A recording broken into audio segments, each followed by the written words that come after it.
انہوں نے بھی اپنا ایک ریٹن رپلائی، ریٹن آنسر جمع کرایا تھا، اور فزیکلی ہمارے آرمی چیف بھی اور سابق ڈی جی آئی ایس آئی دونوں فزیکلی اپیئر ہوئے تھے سپریم کورٹ میں۔ تو اگر ہمارے سابق آرمی چیف اپیئر ہو سکتے ہیں، سابق D G I S I appear ہو سکتے ہیں ایک ایسے کیس میں جس کے متعلق وہ یہ کہتے ہیں کہ ریاست پاکستان اور افواج پاکستان کے خلاف سازش تھی، تو یہ جس جوڈیشل کمیشن کی بات کر رہے ہیں عمران خان صاحب، اس کے متعلق افواج کے کمانڈر ان چیف، جو بھی صدر ہوتا ہے وہ افواج کا کمانڈر ان چیف ہوتا ہے، تو افواج کے کمانڈر ان چیف صدر عارف الوی نے چیف جسٹس کو خط لکھا ہے کہ جوڈیشل کمیشن بنایا جائے۔ تو افواج کے کمانڈر ان چیف کی ریکمنڈیشن پر، اس کی سفارش پر جو جوڈیشل کمیشن بنے، اس میں آرمی چیف کو، D G I S I کو ضرور پیش ہونا چاہیے،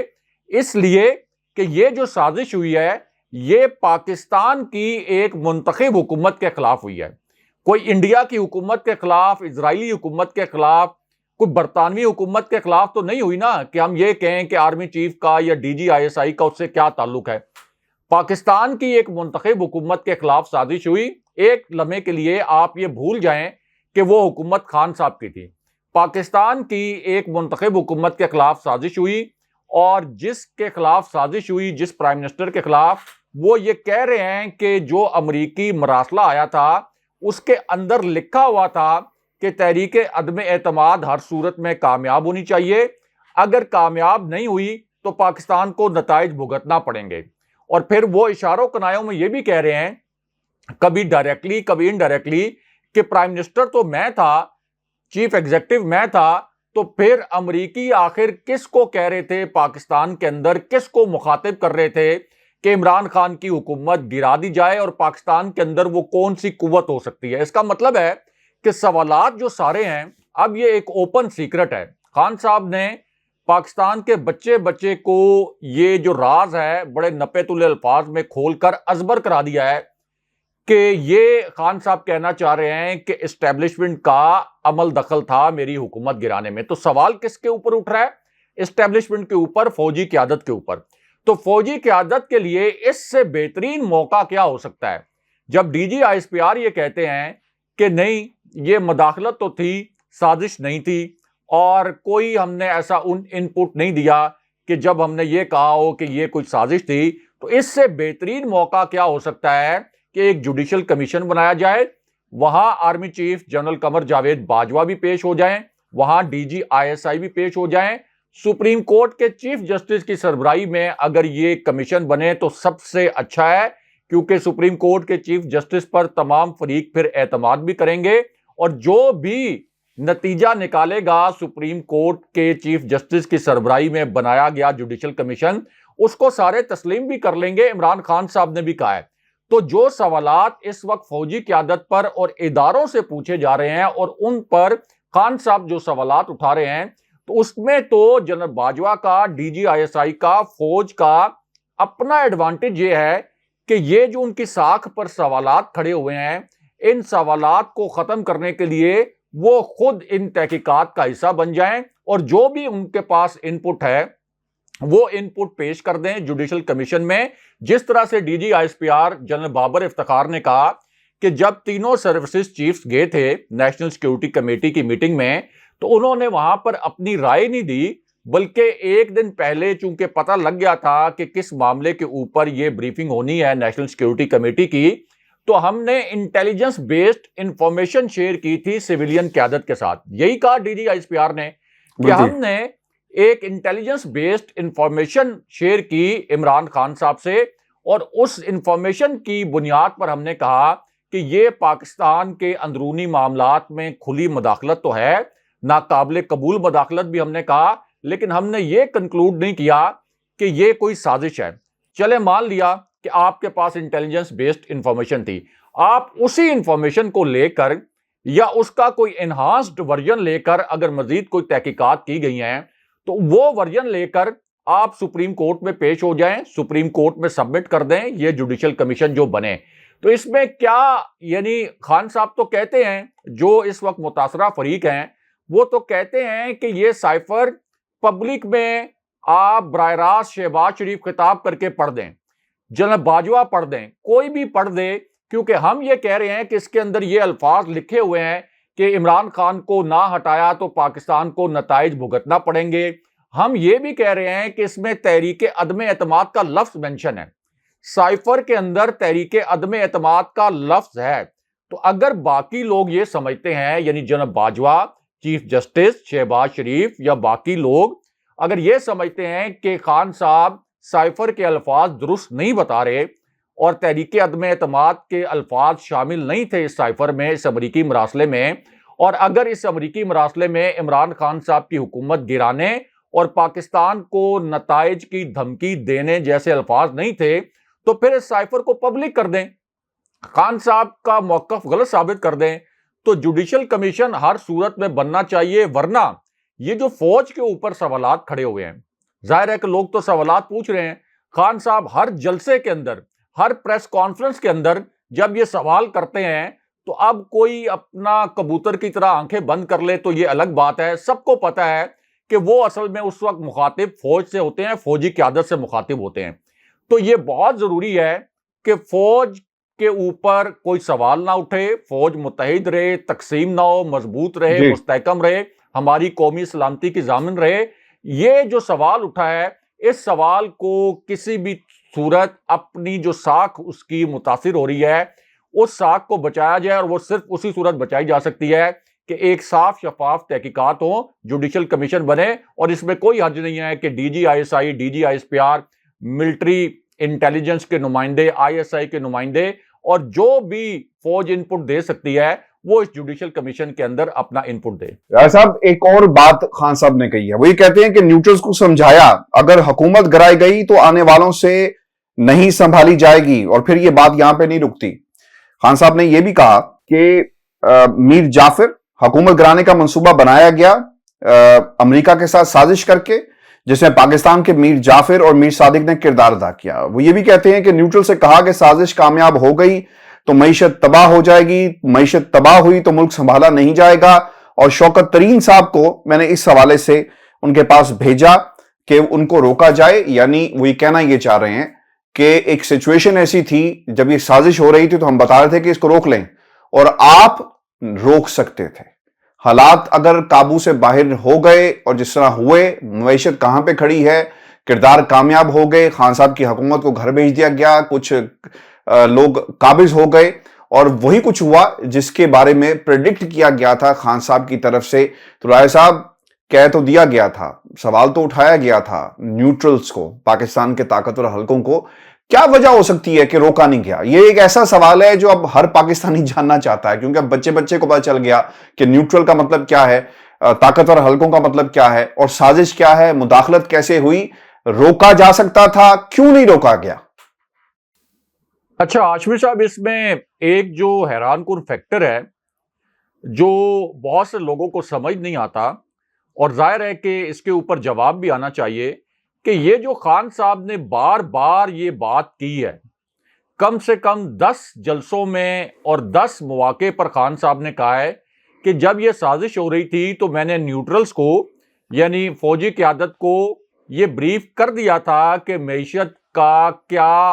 کس طریقے سے ایک دیوالیہ نکل جائے گا اگر اس حکومت کو غیر مستحکم کیا گیا اور اس حکومت کو گرایا گیا۔ پھر شوکت ترین کے متعلق کم سے کم 10 مرتبہ عمران خان صاحب نے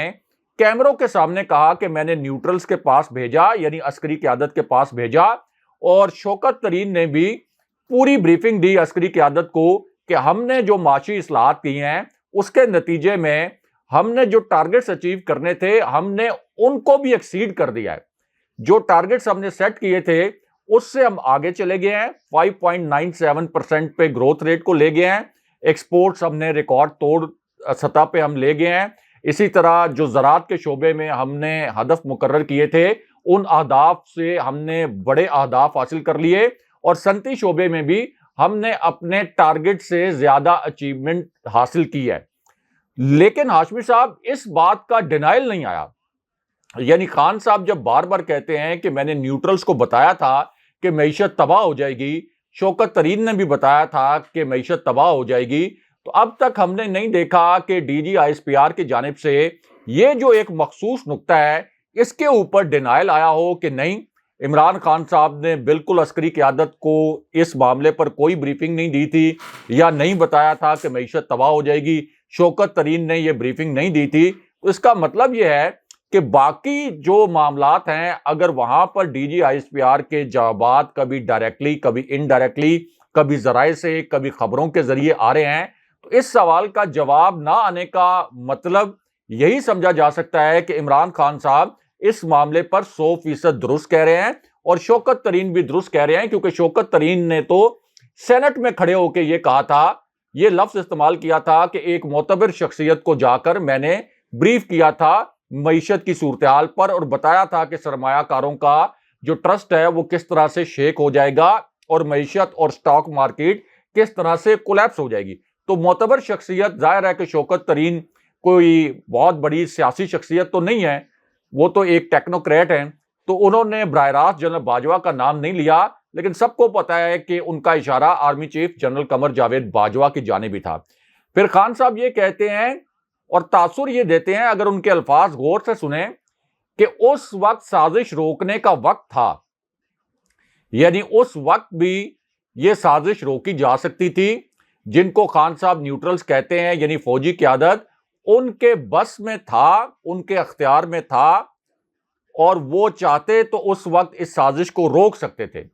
خان صاحب کہتے ہیں کہ جب میں نے یہ بریفنگ دی تھی معیشت کے متعلق تو وہ سازش روکنے کا وقت تھا۔ تو خان صاحب اب یہ بتانے کی کوشش کر رہے ہیں کہ عسکری قیادت اس وقت اس سازش کو روک سکتی تھی، ہم نے کنوے بھی کر دیا، لیکن بدقسمتی سے اس وقت اس سازش کو روکنے کی کوشش نہیں کی گئی، اور اس کا نتیجہ یہ نکلا کہ جس طریقے سے میں نے اور شوکت ترین نے بریف کیا تھا، اسی طریقے سے معیشت صرف 2 مہینے کے اندر عرش سے فرش پر آ کر گری ہے، اور آپ دیکھیں کہ اس کے جو سنگین نتائج ہیں وہ اصل میں عوام کو بھگتنا پڑے ہیں۔ یعنی عمران خان صاحب کی تو حکومت گئی، عمران خان صاحب کے جو ایم این ایز ہیں، جو ان کی کیبنٹ تھی، ظاہر ہے کہ ان کو تو نقصان ہوا، لیکن اصل نقصان جو ہوا وہ تو عوام کا ہوا۔ عوام کی جو آمدن ہے وہ 66% کم ہو گئی 2 مہینے کے اندر، اور مہنگائی کا ایسا قہر نازل ہوا، یہ جو امپورٹڈ حکومت کے 60 دن تھے، کہ اب عوام اس حالت میں آ گئی ہے۔ ہم نے دیکھی ہیں بہت سی فوٹیجز جہاں پہ لوگ اپنی سائیکلز کو آگ لگا رہے ہیں، موٹر بائکس کو آگ لگا رہے ہیں، رکشاز کو آگ لگا رہے ہیں، تو اتنے زچ ہو گئے ہیں عوام۔ یہ جو پچھلے 2 ماہ کے اندر مہنگائی کی گئی ہے، پیٹرول کی قیمت بڑھائی گئی ہے، پھر اس کے بعد بجلی کی قیمت بڑھائی گئی ہے، ابھی مزید پیٹرول بھی مہنگا کر رہے ہیں، یہ بجلی بھی مہنگی کر رہے ہیں، اور اس کے بعد گیس بھی مہنگی کر رہے ہیں۔ تو یہ سازش نہ روکنے کا جو اصل نقصان ہوا ہے، جس کی وجہ سے اب لوگ اداروں سے سوالات بھی کرتے ہیں، اس کا اصل نقصان تو 22 کروڑ لوگوں کو ہوا ہے، اور پھر لوگوں میں پہلے ہی یہ غم و غصہ تھا کہ یہ کرپٹ ٹولے کو مسلط کر دیا گیا ہے، اور اب اس کرپٹ ٹولے نے جو مہنگائی بم گرائے ہیں عوام کے اوپر، اس کی وجہ سے اس کرپٹ ٹولے سے تو ناراضی ہے ہی ہے لوگوں کی، لیکن ساتھ ساتھ پھر وہ اداروں کے ساتھ بھی اسی طرح سوالات کرتے ہیں، تلخ قسم کے سوالات کرتے ہیں، پیچیدہ قسم کے سوالات کرتے ہیں۔ تو اس کا وے آؤٹ پھر یہی ہے کہ آپ اگلے الیکشن کروا دیں، شفاف الیکشن کروا دیں، تاکہ پھر اداروں سے لوگ یہ سوالات کرنا بند کر دیں۔ رائے صاحب، خان صاحب، یہ جو مہنگائی کے حوالے سے جو مارچ اور پھر اوبویسلی تمام شہروں کے اندر بڑی بڑی سکرینز لگی، خان صاحب نے کیا کہا؟ یہ بہت ہی انٹرسٹنگ ہے۔ پاکستان کے خلاف جو سازش کی جا رہی ہے، اس کا پوسٹ مارٹم کیا ہے خان صاحب نے فگرز دے کر، مہنگائی کے حوالے سے، معیشت کے حوالے سے، اور سازشی کرداروں کے حوالے سے جو سٹیٹمنٹ دے دی ہے، ہمیں سمجھنے میں پھر آسانی ہوگی کہ اس وقت ملک کے اندر کیا ہو رہا ہے۔ امریکہ سے رعایت کے بدلے ملک کی سلامتی اور آزادی پر سمجھوتا کرنا پڑے گا، یہ ہے کرکس اس پوری سازش کا۔ پھر خان صاحب نے کچھ اور باتیں بھی کہی ہیں، چونکہ رائے صاحب امریکہ سے یہ کہا جا رہا ہے آئی ایم ایف کو انفلوئنس کیا جائے، پاکستان کی مدد کی جائے، اور اب اگر آپ ایک کمپیریٹیو انالیسس رکھیں پاکستان کی عوام اور ہمارے سننے والوں کے سامنے، خان صاحب یہ کہتے ہیں کہ ہمارے لیے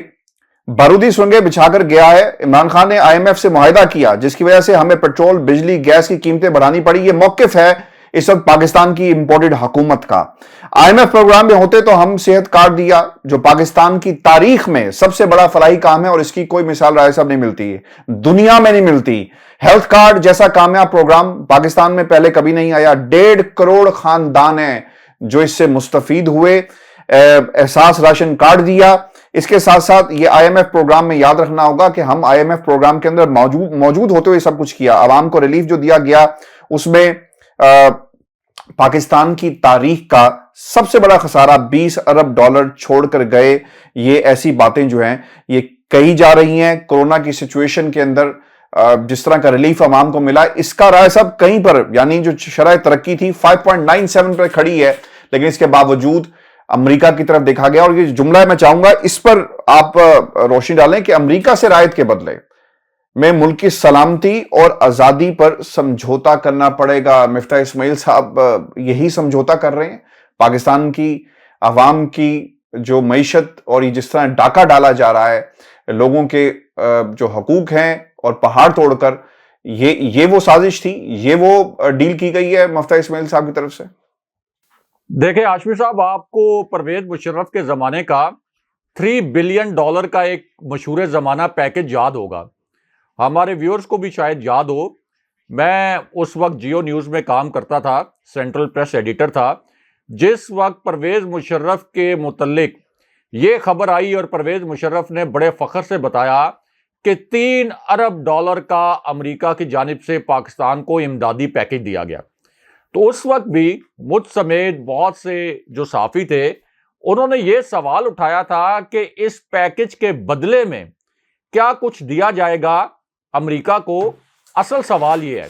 اور اس کے بعد ہم نے دیکھا ہاشمی صاحب کہ شمسی ایئر بیس دیا گیا امریکہ کو, جہاں سے ڈرون حملے کرتا رہا امریکہ. اس کے بعد پاکستان کی فضائی حدود کو استعمال کرنے کا معاہدہ جو پرویز مشرف کے دور میں ہوا,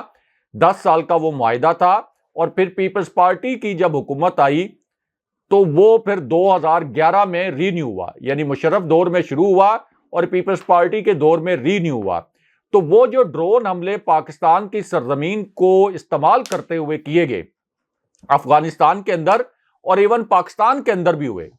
پاکستان کے اندر پاکستان کی سرزمین کو استعمال کرتے ہوئے پاکستان کی سرزمین کے اندر حملے ہوتے رہے. اس سے بڑا ظلم اور کیا ہو سکتا ہے,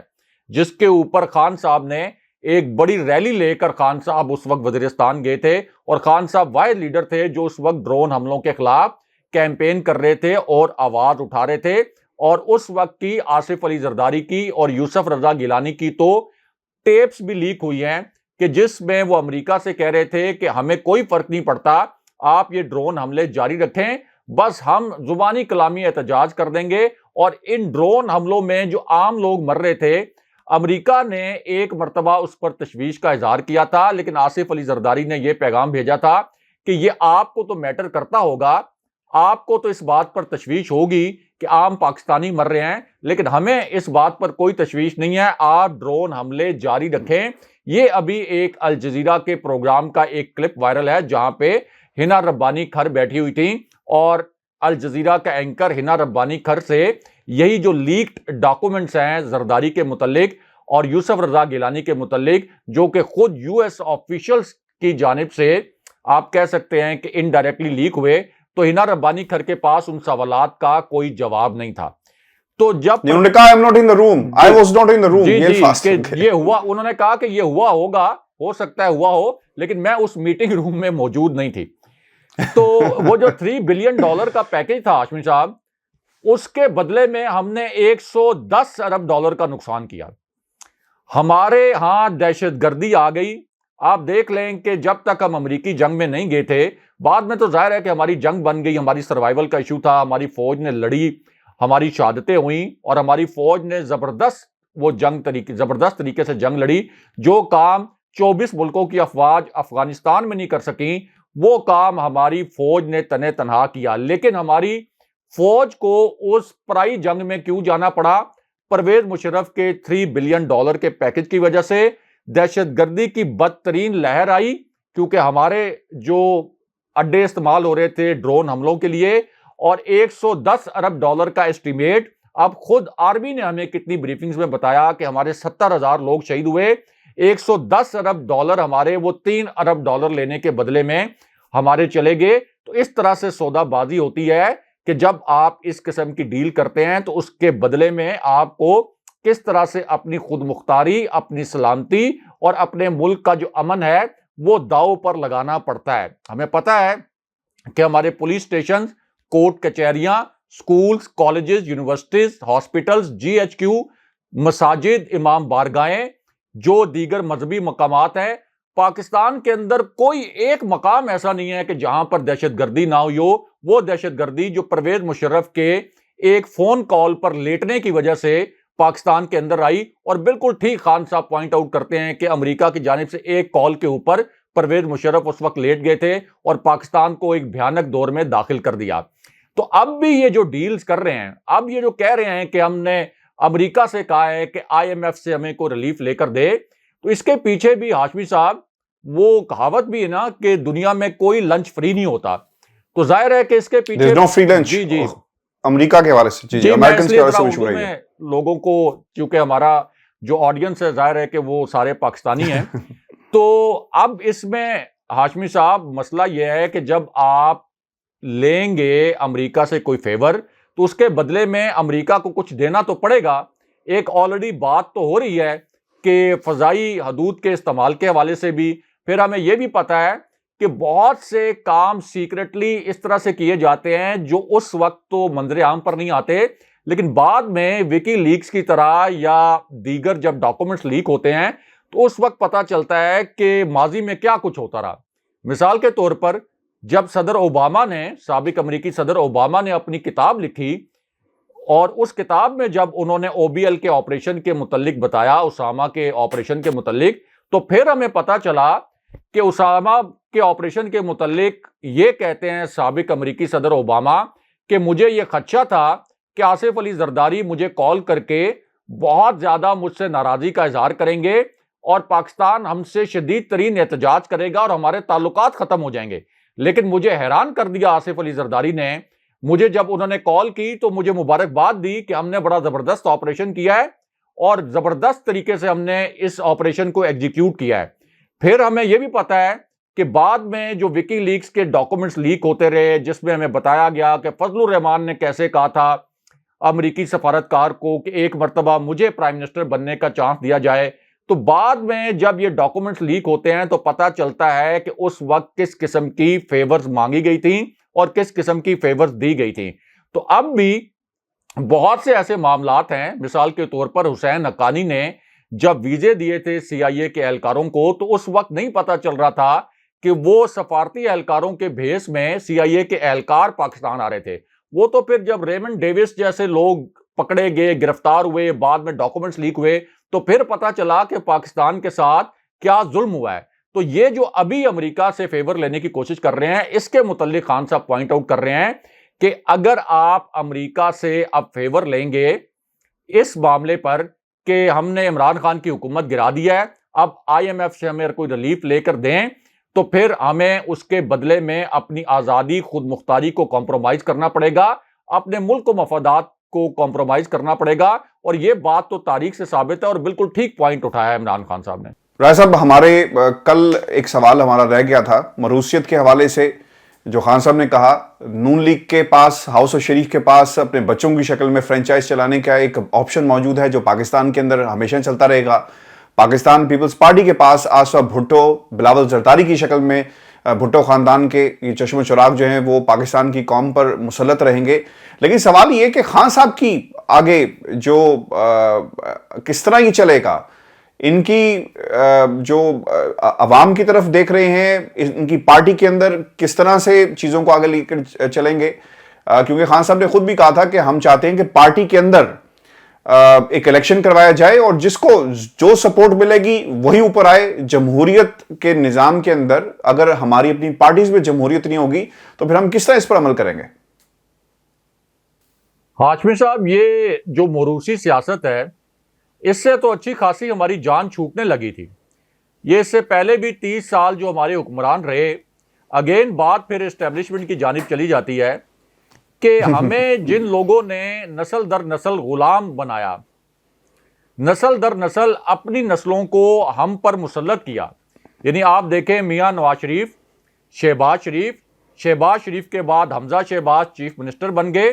مریم نواز عدالت سے نااہل تھیں، ورنہ وہ بھی کسی نہ کسی آفیشیل کیپیسٹی میں اس قوم کے اوپر مسلط ہوتی۔ اس سے پہلے جب میاں نواز شریف پرائم منسٹر تھے تو مریم نواز کے پاس کوئی عہدہ نہ ہونے کے باوجود وہ پرائم منسٹر ہاؤس میں بیٹھتی تھی اور وہاں سے سرکاری خرچ پر سوشل میڈیا سیل چلاتی تھی نون لیگ کا. اس کے بعد یہ جنید صفدر کو بھی تیار کر رہے ہیں. کیپٹن صفدر خود ظاہر ہے کہ ہم پتہ ہے ہمیں سب کو کہ وہ پارلیمنٹ کا حصہ رہے. تو یہ تو ہمیں ایک غلام ابن غلام بنایا ہوا ہے انہوں نے. دوسری جانب آپ دیکھ لیں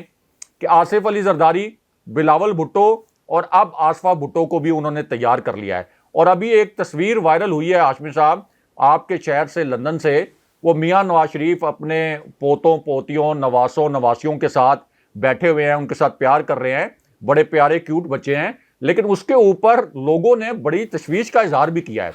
انہوں نے کہا کہ یہ بڑے پیارے بچے ہیں, اللہ ان کو زندگی دے,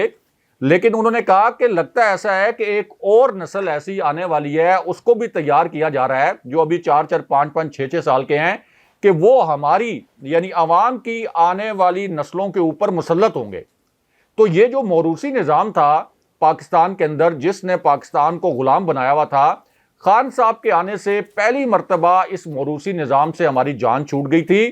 اور خان صاحب ان حکمرانوں سے بہت بہتر حکمران بھی تھے, ایماندار بھی تھے, پاکستان کو انٹرنیشنل لیولز کے اوپر پریزنٹ بھی کر سکتے تھے. لیکن اس کے باوجود یہ ہمارے پاس جو ایک سنہری موقع آیا تھا, ہماری اسٹیبلشمنٹ کے پاس بھی, پاکستان کے عوام کے پاس بھی, کہ اس موروثیت سے جان چھڑا لیں, وہ موقع ہمارے ہاتھ سے نکل گیا ہے. اور اب ہاشمی صاحب آپ دیکھ لیں کہ عملی طور پر جو دو خاندان ہیں, یعنی زرداری خاندان اور شریف خاندان, ان کے ہاتھ میں چلا گیا ہے ملک, اور 22 کروڑ لوگوں کی تقدیر بھی ان کے ہاتھ میں چلی گئی ہے. ایسے لوگ جو 30 سال تک لوٹ کھسوٹ کرتے رہے, انہوں نے ملک کے عوام کی تقدیر نہیں سنواری. تو اب آپ ان سے کیا توقع کر سکتے ہیں کہ دوبارہ سے کوئی یہ ملک کی بھلائی کے لیے یا عوام کی بھلائی کے لیے کام کریں گے؟ یہ تو ممکن نہیں ہے. دوسرا جو خان صاحب نے جواب دیا تھا, تو خان صاحب کی تو ظاہر ہے کہ